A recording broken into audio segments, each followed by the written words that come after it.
برادران اہل سنت، السلام علیکم ورحمۃ تعالی وبرکاتہ۔ حامدا و مصلیا و مسلما اما بعد فاعوذ باللہ من الشیطان الرجیم، بسم اللہ الرحمن الرحیم۔ ولا تلمزوا انفسکم ولا تنابزوا بالالقاب، آمنت باللہ، صدق اللہ العظیم۔ جہاں میں عام پیغام شہ احمد رضا کر دیں، پلٹ کے پیچھے دیکھیں پھر سے تجدید وفا کر دیں۔ مسلک اعلی حضرت پہ قائم رہو، زندگی دی گئی ہے اسی کے لیے۔ مسلک اعلی حضرت سلامت رہے، ایک پہچان دین نبی کے لیے۔ سب ان سے جلنے والوں کے گل ہو گئے چراغ، احمد رضا کی شمع فروزاں ہے آج بھی۔ لاکھ جلتے رہیں دشمنان رضا، کم نہ ہوں گے کبھی مدح خوان رضا۔ کہہ رہے ہیں سبھی عاشقان رضا، مسلک اعلی حضرت سلامت رہے۔ حضرات محترم، چند دنوں سے سوشل میڈیا کے ذریعے حضور گلزار ملت کے بیان کردہ جملے کو سب و شتم کا نشانہ بنایا جا رہا ہے، اور لوگ الگ الگ اپنی اپنی رائے پیش کر رہے ہیں۔ انہی رائے پیش کرنے والوں میں سب و شتم، گالی گلوچ، نازیبا اور غیر مناسب الفاظ کے استعمال کرنے والے مشہور خطیب مولوی شمس الدین مکرانوی بھی شامل ہیں، جن کا دیابنا وہابیہ کے لیے طرز اور اسلوب تو بڑا محبتانہ رہتا ہے، اور وہ اپنی گفتگو میں اکثر یہ جملہ بولتے ہیں کہ وہابی کی پلیٹ میں کھانے سے وہابیت کود کر نہیں آ جاتی۔ اس جملے پر حکم شرع کیا عائد ہوگا وہ تو اہل علم اور مفتیان اکرام اچھی طرح جانتے ہیں، مگر اس جملے سے کہیں نہ کہیں یہ بات واضح ہوتی ہے کہ وہابیہ کے لیے جناب کا گوشہ بڑا نرم ہے، اور اگر وہابیہ کے ساتھ کھانا پینا یوں ہی بلا شبہ درست اور صحیح ہے اور اس میں کوئی خرابی نہیں ہے، تو پھر ہمارے مفتیان اکرام، اسلاف اور بزرگوں نے اپنی اپنی کتابوں میں بد مذہبوں سے بچنے، ان کے ساتھ کھانے پینے اٹھنے بیٹھنے سے منع کرنے کے سلسلے میں جو حدیث ذکر فرمائی ہے، فلا تواکلوہم ولا تشاربوہم ولا تجالسوہم، اس کا جواب بھی جناب کو صحیح طور پر قوم کے سامنے دینا چاہیے۔ مگر میرا جو مستدل ہے اور میری جو گفتگو کا اصل پوائنٹ ہے وہ یہ ہے کہ جس جناب کا وہابیہ دیابنا کے لیے رویہ اس قدر نرم ہو، وہ اہل سنت والجماعت کے ایک عظیم پیر اور سنی شیوع العقیدہ خانقاہ مصولی کے سجادہ کے لیے ایسے الفاظ کا استعمال کر رہے ہیں، لگتا ہے کہ انہوں نے یہ جملہ بول کر کسی کفر کلامی کا ارتکاب کر لیا ہو، جبکہ ان کو معلوم ہونا چاہیے کہ دعوت و تبلیغ کا یہ اصول نہیں ہے اور یہ ضابطہ اور طریقہ نہیں ہے جو آپ نے اختیار کیا ہے۔ ٹھیک ہے، آپ کی عادت میں شامل ہے کہ آپ اپنی مسجد کے اندر جمعے کے دن تقریر کرتے ہوئے اپنے مصلیان کو حرام خور کے لقب سے یاد کرتے ہیں، وہ آپ کا اور آپ کے مقتدیوں کا مسئلہ ہے، لیکن کم سے کم کسی سنی شیوع العقیدہ پیر کے بارے میں کسی لفظ کا استعمال کریں تو سوچ سمجھ کر کریں۔ ویسے تو قرآن پاک میں پیر یا غیر پیر کسی کی تخصیص نہیں ہے، جو بھی مسلمان ہے، سنی شیوع العقیدہ ہے، اس کے لیے ہمیں اچھا اسلوب اختیار کرنا چاہیے۔ قرآن کہتا ہے وَلَا تَلْمِزُوا أَنفُسَكُمْ وَلَا تَنَابَزُوا بِالْأَلْقَابِ، اور آپس میں طعنہ نہ کرو اور ایک دوسرے کے برے نام نہ رکھو۔ ظاہر سی بات ہے، کسی کو بدھو کہنا، جاہل کہنا، یہ قرآن پاک کی اس آیت کریمہ کے سراسر خلاف ہے، اور اس میں جو نہیں ہے اس پر عمل کرنا ضروری ہے، اور نہ بچنے کی صورت میں انسان گناہگار بھی ہوگا، اور جس نے کسی کو ایذا رسانی کی ہے، کوئی مسلمان اگر اس کی ایذا کی زد میں آیا ہے تو اس پر عند الشرع توبہ بھی لازم ہے۔ گلزار ملت نے اگر یہ جملہ بولا تھا تو مولوی شمس الدین مکرانوی کی شرعی اخلاقی ذمہ داری بنتی تھی کہ وہ براہ راست ان سے اس مسئلے کی، اس بات کی مراد معلوم کر لیتے، اور اگر اتنا نہیں کر سکتے تھے تو خود کو مفتی کہلواتے ہیں، تو ان کو چاہیے تھا کہ اس پر جو حکم شرع ہے وہ حکم شرع بیان کرتے۔ چونکہ ہم بہت سارے فنون پڑھتے ہیں لیکن آخر میں آ کر کے عند الشرع جو حکم ہوتا ہے اسی کا اعتبار ہوتا ہے۔ آیا ان کا یہ جملہ شریعت کی نظر میں ناجائز ہے، حرام ہے، گمراہی ہے، بد مذہبی ہے، کفر کلامی ہے، کفر فقہی ہے، کس زمرے میں آتا ہے؟ شمس الدین صاحب کو چاہیے تھا کہ وہ حکم شرع بیان کر کے ان سے مطالبہ رجوع یا توبہ کرتے، لیکن آپ نے اس روش سے ہٹ کر گالی گلوچ کا دفتر کھول دیا، جو آپ کی پرانی عادت ہے۔ میں آپ سے سوال کرنا چاہتا ہوں، اب جو آپ نے بولا ہے وہ آپ کی اپنی رائے، جس سے اہل سنت والجماعت کا کوئی فرد متفق نہیں ہے۔ یہ الگ بات ہے کہ جناب امین القادری صاحب اس سے متفق ہو گئے ہوں، چونکہ وہ بھی اس گفتگو میں شامل تھے، وہ بھی اس گفتگو کو سن رہے تھے، اب تک ان کا کوئی وضاحتی بیان یا برات نامہ نہیں آیا ہے۔ لیکن میں یہاں ایک بات جملہ اہل سنت سے عرض کرنا چاہوں گا کہ حضور گلزار ملت نے جو جملہ بولا ہے کہ کربلا میں بھی بریلوی تھے،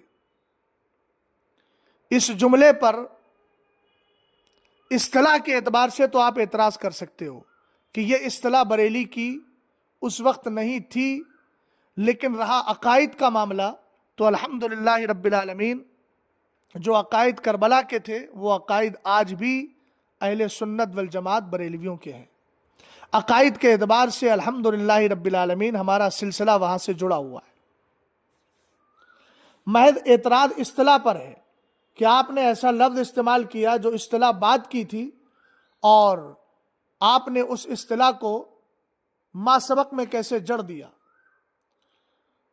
تو پہلی بات تو یہ ہے کہ اگر بولنے والا مسلمان ہے، سنی سے العقیدہ ہے، تو ہمارے فقہ نے فرمایا جہاں تک ہو سکے قائل کے قول کی صحیح تعویل تلاش کی جائے۔ امام اہل سنت نے بھی فرمایا کہ محمل حسن تلاش کرو۔ فقہ نے فرمایا جہاں تک ہو سکے عاقل و بالغ کے کلام کو لغو ہونے سے بچاؤ۔ اب میں مولوی شمس الدین مکرانوی سے پوچھتا ہوں کہ آپ کا اختلاف صرف اصطلاح پر ہے نا، کہ یہ اصطلاح آج کی ہے اور آپ نے جڑ دی کربلا میں، تو آپ نے صرف اصطلاح کو لے کر کے اس قدر گالی گلوچ کا دروازہ کھول دیا، دفتر کھول دیا۔ آپ کو یہ بھی سوچنا چاہیے کہ قائل قطعاً یہ بیان کرنا نہیں چاہ رہا ہے اور قطعاً یہ ظاہر کرنا نہیں چاہ رہا ہے کہ یہ اصطلاح اس وقت پائی جاتی تھی۔ ان کا مقصد اور مفاد صرف اتنا ہے کہ جو عقائد الحمدللہ رب العالمین ہمارے ہیں، یہی عقائد کل کربلا میں بھی تھے۔ جماعت کے اعتبار سے، اصطلاح کے اعتبار سے آپ کا اگر اعتراض تھا تو اس اعتراض پر حکم شرع بیان کرتے، لیکن آپ نے بیان نہیں کی۔ مگر میں کہتا ہوں اگر اس طرح کی اصطلاح انہوں نے بول بھی دی تو عند الشرع کوئی مواخذہ نہیں ہے۔ اعلیٰ حضرت امام اہل سنت رضی اللہ تعالی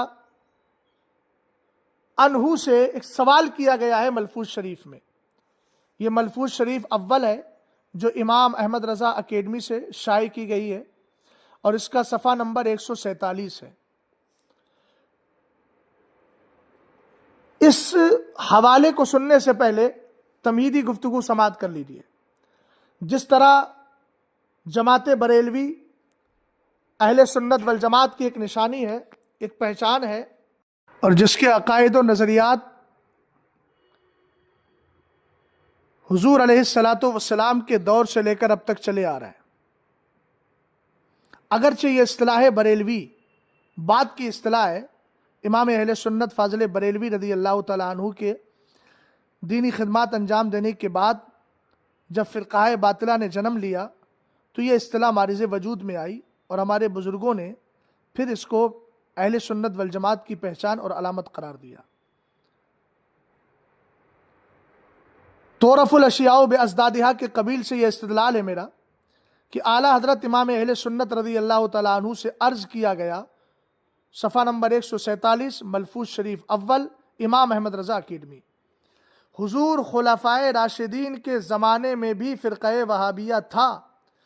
فرقہ وہابیہ کی اصطلاح جو اعلیٰ حضرت امام اہل سنت رضی اللہ تعالیٰ عنہ نے خود فتاوی رضویہ میں ایک مقام پر ارشاد فرمایا کہ ہمارے دیار میں وہابی ان کو کہا جاتا ہے جو اسماعیل دہلوی کے پیروکار ہوں اور تفیۃ الایمان کو مانتے ہوں۔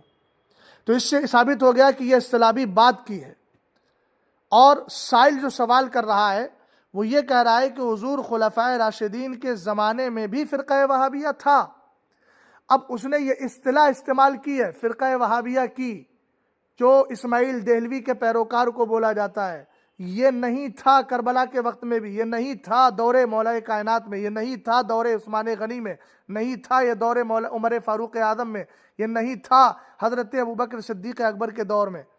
تو اعلیٰ حضرت امام اہل سنت رضی اللہ تعالیٰ عنہ کو چاہیے تھا کہ اس سائل کے سوال کا رد کرتے، مگر امام اہل سنت فاضل بریلوی رضی اللہ تعالیٰ عنہ نے سمجھ لیا کہ قائل جو سائل ہے وہ فرقہ وہابیہ بول کر یہ اصطلاحی لفظ مراد نہیں لے رہا ہے، بلکہ وہ عقائد و نظریات ہی مراد لے رہا ہے۔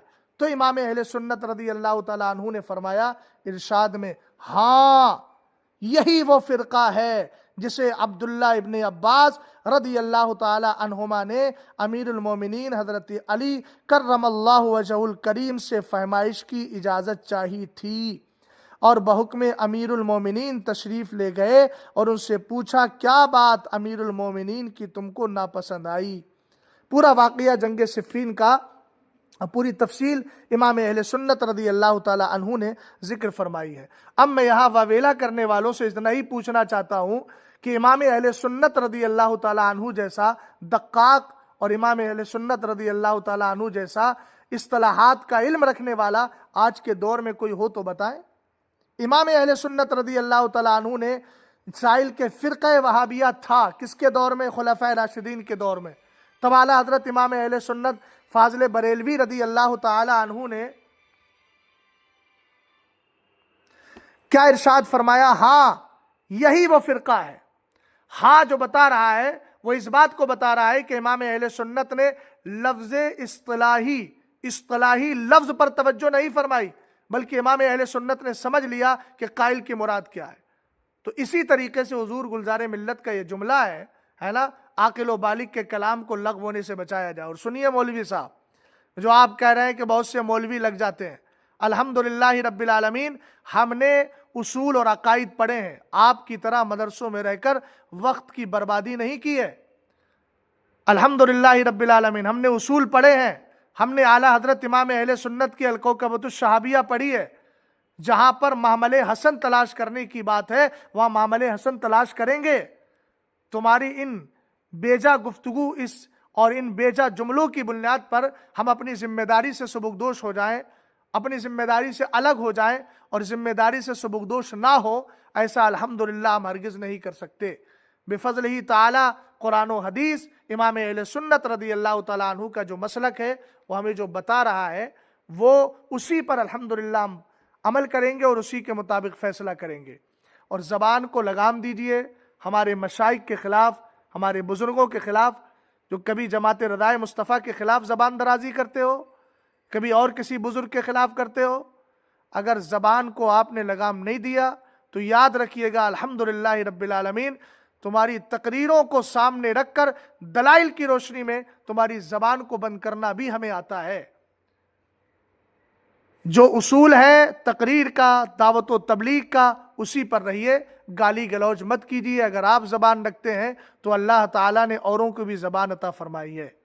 امام اہل سنت رضی اللہ تعالیٰ عنہ کا مسلک حق ہے، حق تھا، حق رہے گا. آپ کو اگر اس اصطلاح سے چڑ ہو اور اسی طریقے سے اس پر عمل کرنے والے پیران اعظام سے چڑ ہو تو ہوتی رہے.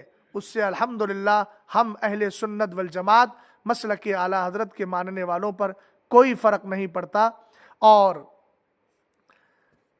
کسی دوسرے پر انگلی اٹھانے سے پہلے اپنے گریبان میں جھانک کر دیکھ لو. تقریروں میں جو تم نے حدیثوں کا تمسخر اڑایا ہے، رسول کریم صلی اللہ تعالیٰ علیہ وسلم کے فرامین کا، وقت آئے گا تو انشاءاللہ اس کو بھی ہم دلائل کی روشنی میں بیان کریں گے. اللہ تعالیٰ سے دعا ہے کہ اللہ تعالیٰ تمہیں بھی سمجھ عطا فرمائے، اور تمہارے اس ٹولے میں جتنے حضرات ہیں اللہ ان کو بھی سمجھ عطا فرمائے، اور سب کو مسلک اعلیٰ حضرت پر چلنے کی توفیق عطا فرمائے. ہم سب کو سادات اکرام، بزرگان دین، اسلاف، مشائخ اور خانقاہوں کے احترام کی توفیق عطا فرمائے. اسلام زندہ باد، مسلمان پائندہ باد. السلام علیکم ورحمۃ اللہ تعالی وبرکاتہ.